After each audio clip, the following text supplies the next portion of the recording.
Hello, everyone. Welcome to Puzzle Huddle with Experts. We have another fantastic guest, Dr. Sarah Stewart. She's a PhD psychologist. She has a master's in education. She's a heck of a professional. We're so glad to have her here today. And welcome, Dr. Stewart. Thank you, Matthew. Thank you for reaching out. It's a pleasure being here with you this morning. Just so we can all understand our point of entry here, what are your professional expert? What topics are you a professional expert in? So I have my expertise in mental health. So I got my PhD in counseling psychology. So most of my work has been with college students in college environments, working in the counseling center, but also around multicultural issues on college campuses. But understanding what mental health is and how students and children develop socially, emotionally, and psychologically. You said something. We're going to get to your childhood, but I don't want to forget my interest in a specific thing. What what are some of the trends with mental health in college students? We kind of assume that our kids go, they'll find friends, they'll have a network, they'll go to class, they'll do great. But that's not necessarily true. What are some of the things that happen that we should be aware of or think about as students going to college? Yeah, that's a great question. So the transition from late adolescence to young adulthood is filled with lots of challenges, and some students and children transition very well, and can make that, whether it's going to vocational school or a 4-year, 2-year institution, very well. But you're dealing with figuring out who you are in terms of as a career. What do you want to do? What do you want to major in? Some people know, some people don't, and that can be a struggle. Um, Finding new connections with friends, right? Yeah. Like your friends group may change, leaving home.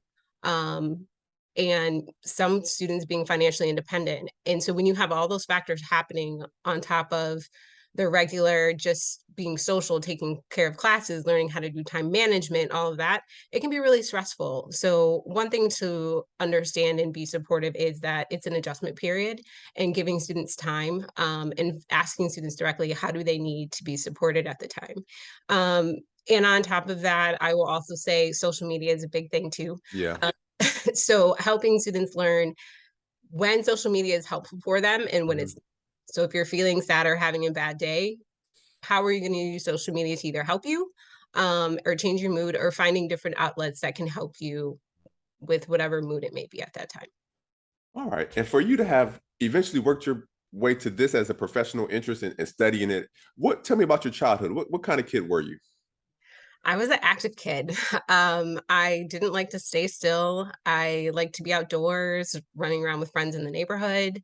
I didn't really like school, to be honest. Hmm. I didn't understand it. Like I didn't understand. You say this with a PhD that you did. Yeah, and a mother who was a teacher. So I understood I was supposed to do it, something I'm supposed to do, but I didn't understand really why do I have to learn this besides you tell me I have to learn it. But I just like to be outside playing sports, playing with my friends. That was the type of kid I was. Were you enrolled in any formal activities in dance, like a softball, baseball team, or what kind of things were you?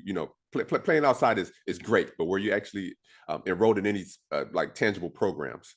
Yes, so I took to soccer at a young age. I tried dance and all of that, t-ball, but I fell in love with soccer. And so I ended up playing soccer from ages probably 6 to 18, Oh and wow. eventually started playing on clubs teams Yeah. in elementary school. And then from that, our club team went to what we call like a national Hmm. travel. So from all of high school, I was gone traveling around the country playing soccer for Vardar, the club team at the time. And we won a couple of state championships, Oh, got to wow. yeah. So that was what I did most of the time and took up all my extra time if I wasn't in school. And did you transition to college? Is that something you continued as a skill set and participated on the team? Did you do that at the college level? I thought about it. I had offers, but I got burned out. And I Yeah. knew what would be required in terms of balancing academics with the demands of practice, training. And I didn't want to have that experience. So my parents were fortunate enough to say, if you go in state, we can help finance you for school. So that's what I decided to do. But I did play on intramural teams and like the club team that they have at Hmm. Michigan State, just for fun. But I had gotten tired and of the travel and the rigor that it required. Now, did you just say that your mother's a teacher? I did. My whole family, they're teachers, they're educators. How did that show up? What were the implications of that in your life? How did that reveal itself in kind of daily habits and So actually I have to go back to my grandfather. So my grandfather was a teacher when he played in the Canadian Football League. And so at that time in the off season, he would teach. And so between my mother and my grandfather, they instilled education is the key to success, no matter what you want to do, because it's something people can't take away from you if you get a degree. Um, so my mom and my grandpa always, how's school? What are your grades? What are you doing? And my mom, she was always there to help me if there were subjects like math that was really tough, she'd sit down and help after her long day of teaching, she'd sit down and help me work through that homework. But it was instilled very on that you go to school and this is a great economic vehicle to yeah, have some freedom. okay. I'm going to move into your college experience. What were some of your most memorable college experiences? Oh man. Um, I, I went to Michigan State University, so we had a lot of parties. So of course, the social aspect, like I said, I was never one for school in that way. But honestly, classes, it took me a while to figure out what I wanted to do. I changed my major 5 times. Oh Until wow. yeah. So I was really trying to figure out Was who am I? education ever did you was education ever one of your choices or did that elude your selection choice? Okay. No, I used to want to be a lawyer. Oh, So I had gone in thinking, okay, I'm going to do political science. what were the five? Do you remember what they were?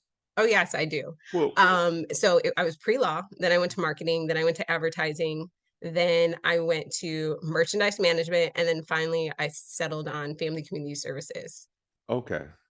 All right. So, Did yes. that kind of stall your graduation rate, or were you able to still kind of execute and get out of there in a reasonable number of years? I did. I did one extra summer so I Okay. could make sure I graduated on time. But yeah, I just was so very confused. Like, I don't know what I really want to do. Um, but it wasn't until I had classes that were in kind of sociology, psychology that I Hmm. was, oh, this is really fascinating. How do Yeah. people work? How do they think? Why do they change in certain situations? That I was very drawn to that. Um, and that is what made me change my major and settle on like, okay, well, I don't know what I want to do, but I want to work with individuals and help them socially and emotionally. And I want to help students understand who they are because that's something I was struggling with. And it wasn't until I took a class, actually, my now husband, he told me what you need to do is find a professor to go talk to. So I researched Dr. Stewart, and she was telling me about what you can do with a PhD in psychology. And she was like, you have great Hmm. questions about identity. Um, because I could see a lot of Black students at Michigan State. Some were really successful and doing well, others really struggled, and then others were gone. And every year it just seemed like more Black students were leaving. And I was trying to understand what is happening. And so she gave me Beverly Tatum's book, Why Are All the Black Kids Sitting Together in the class or in the Yeah. cafeteria? And I remember reading it and it answered so many questions. And I said, well, how do I become what she is? And Hmm. so she told me. And from then on, I knew what I wanted to do, I knew what I wanted to study, and I knew why. You mentioned, and sorry if I get this wrong, but your your college friend, maybe boyfriend at the time, helped you kind of just brainstorm some career opportunities, and he's now your husband. Yes, yes. So we were friends throughout high school, and then in college we started dating. And he was always very supportive, and he's like, "This is what helped me. So go find a professor that you really enjoyed having class with." Yeah. And so that's what I did. And he was like, "Just talk to her." And so I told her, and she was like, we had many conversations. And from that, when I was talking about identity, how do you develop racial identity? How do you develop gender identity? Like, how do you become who you are? And she's like, you have great questions. You know, you can actually have a career in studying and researching this stuff. And I was like, wow, you can. And that's what sparked me. Oh, I love that love story. That's a pretty cool storyline. Yeah. And this issue with student turnover, did you ever get down to the bottom of it, or what are some of the drivers that you well intuitively that you think might be causing student turnover? Well, I think it goes back to equity when it comes to education. Um, Education in different systems, they're not fair. It's not equitable. So when you come into a college system where you haven't gotten the same experiences with technology, the same experiences with what expectations are with writing, it can be challenging. On top of that, we have biases. We have systems, Yeah, race discrimination, yeah. racism within the educational system, and that plays out in higher education as well. Um, and so I don't think we've quite figured out how to support big populations, which are Black, Indigenous, and other folks of color on college campuses because we don't always center them and Oh use their voice. goodness, yeah. All right. Well, here you are now with a PhD in psychology. What were there any particular things that you had to overcome to get here? Maybe this road, well, you haven't described the easy path. So you've always kind of shared what some of the challenges were, but were there any other unique things that are specific to your life that you had to overcome to get to this professional place? Yeah. So once I got into my PhD program at Howard, I Oh, I went to Howard. I love yeah, it. Okay. HU, Yeah, it's the get real HU. it. I had my first year was great. My husband and I we got married. Hmm. Um, in a few months, then I'm in my second year. I find out that woman I'm expecting, which was not planned. And that can be very challenging for women in higher ed, especially women that are trying to get a PhD. Yeah. And on top of that, my husband had a tumor that he needed to have removed that was growing inside into his skull. So between that, both of his parents were diagnosed with cancer. My grandfather, who was Wow. very influential in my life, passed away. So all of this is happening at one time over about a period of 2 years with everything. And so there's a saying in our program, like life doesn't stop just because you're in this PhD program. Like you have to Yeah. figure out how to manage really everything. So that was really, really challenging. Um, how do I become a mother? Once again, I'm back to this identity. Like Yeah. I'm trying to focus on being a student and learning about mental health. And now I have to figure out what does it mean to be a professional student, a wife still, and a mom now. And so that was really, really difficult. It was a really difficult time. Oh yeah, you described being very busy with a lot of big things all at one time. So congratulations to you for making it through that, because that seems like a lot for a person to tackle at once. Now, this your doctoral dissertation. What is it that you researched for your dissertation? So my dissertation, I researched Black men in professional settings. And those professional settings that I looked at were in business, criminal justice, so lawyers, police officers, educators, and others that have their own business. So let's say you have your own carpeting business, you Hmm. were all included in my study.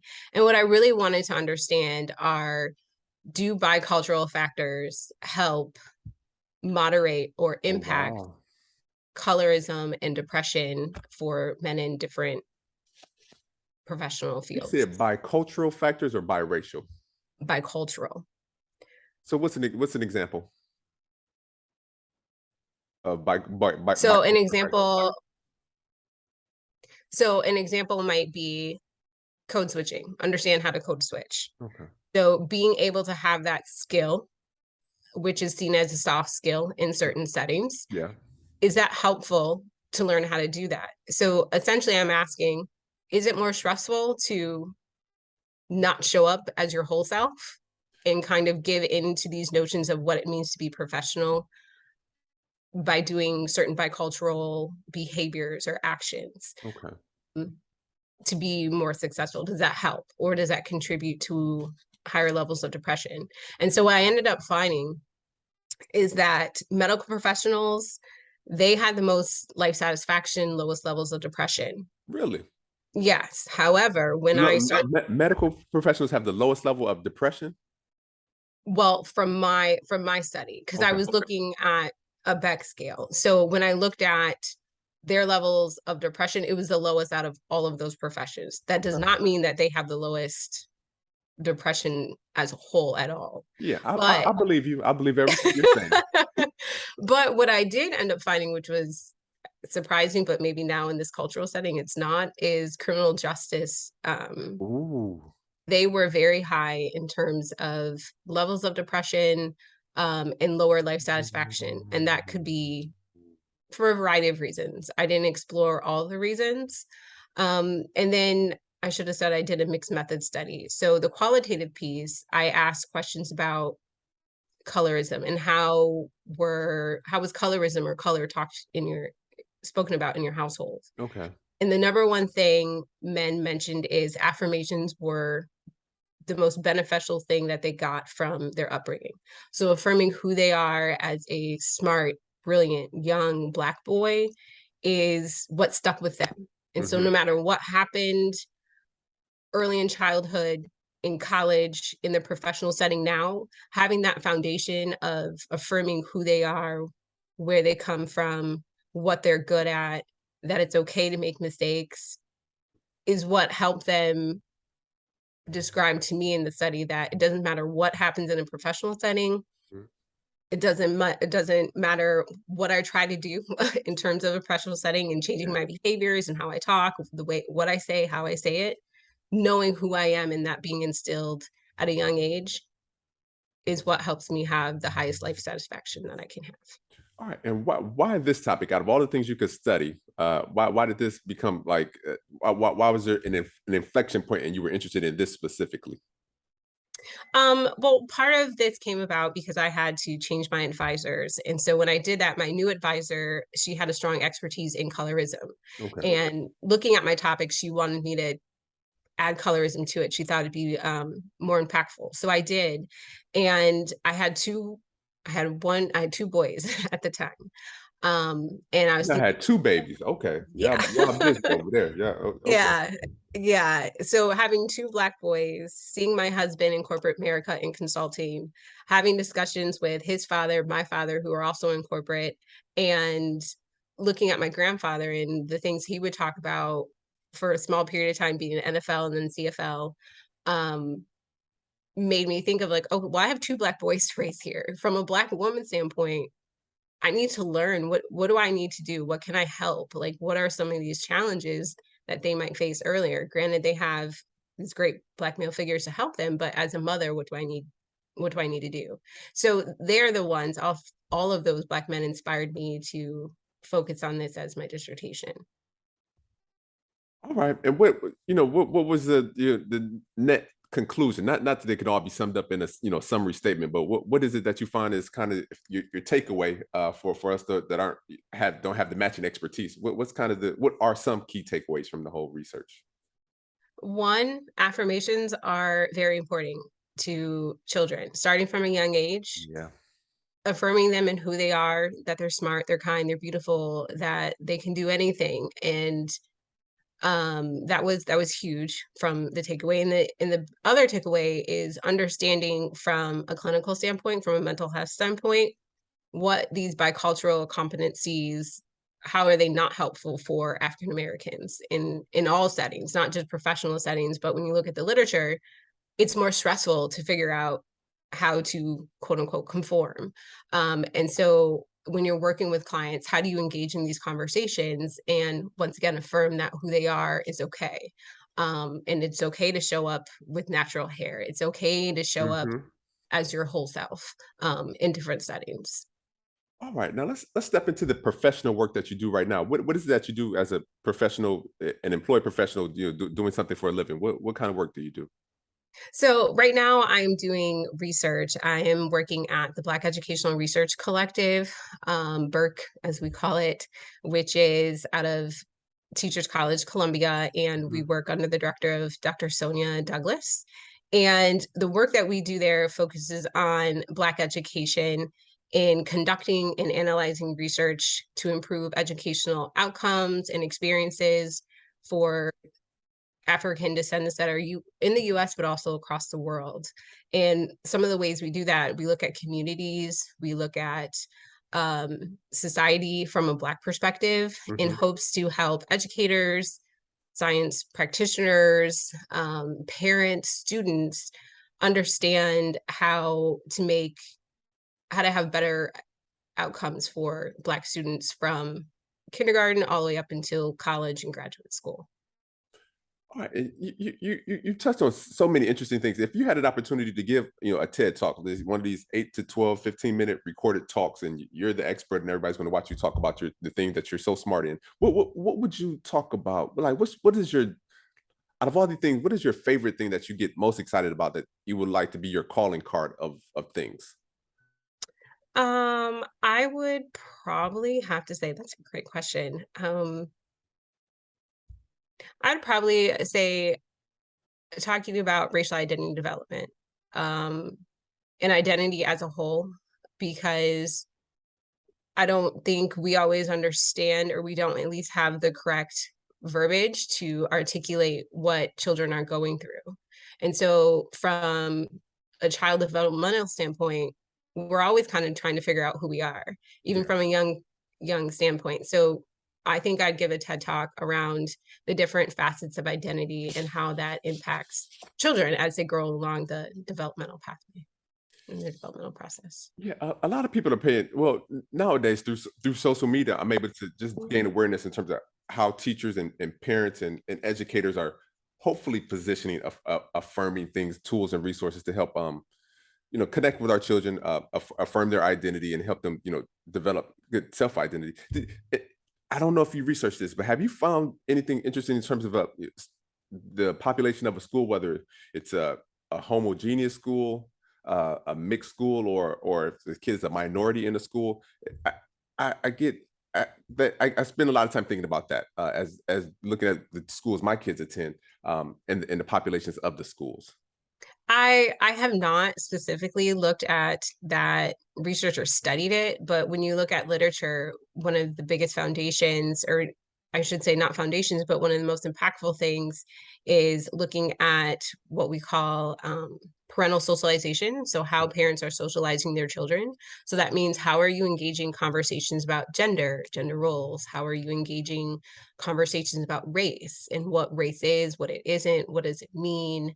Um, those type of things can be very impactful in terms of how students, no matter what school they are at, what the demographics may be, having those conversations at home can be very, very helpful. But I have not looked at whether it's a predominantly Black school, a mixed school, an Mhm.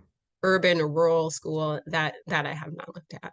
All right, and with your PhD in psychology, I'm always interested in what psychologists recommend for mental health, because you would think that you guys are masters of it. But what kind of things do you recommend, and what do you do for your own self, just to ensure you're in a good place mentally? One thing I do, I meditate Okay. every whether it's 5 minutes, 10 minutes, just depends on how much time I have. But I definitely meditate. And for me, that means I'm not thinking about anything. I'm not judging anything that I did that day. It's really just clear headspace. The other thing I do is I still try to work out, whether that's Hmm. playing in the backyard with my kids, or if I have time to hop on the Peloton, I do that. But those are my two main avenues of self-care. I also keep a journal with my Wow. children. I have them journal. And we also, in our household, we make family goals. And so every year we just get a blackboard, or not a blackboard, just a board, and we write what our family goals are. And then the kids underneath, what they write what their goals are for the year. Um, and that's just to help them understanding planning. You might have bumps in your road to get to your goal, and that's okay. But how do you either pivot or keep going? Um, so those are some of the things that I do for my family. One of the biggest things that I would recommend for family is having conversations, Hmm. and listening to your child. Like, actually have a conversation and just listen. Don't judge what they're saying, but just give them space to tell you what's kind of going on and how they feel without any judgment. Um, the other piece too is be vulnerable. I think being vulnerable about how you feel. So sometimes as parents, I've done this myself. Like, I might be having a bad day and I might want to cry, and I'm trying to hide it. instead of being like, "Okay, you know what, mommy's having a bad day, I'm struggling today." And my daughter would be like, "Oh, what happened, mommy?" And I'll tell her, and she's like, "Oh, okay." But just modeling for them that it's okay to have a range of emotions, and explaining to them in a child appropriate way, like, "Yeah, I'm having a bad day, or I'm feeling sad today, and that's okay."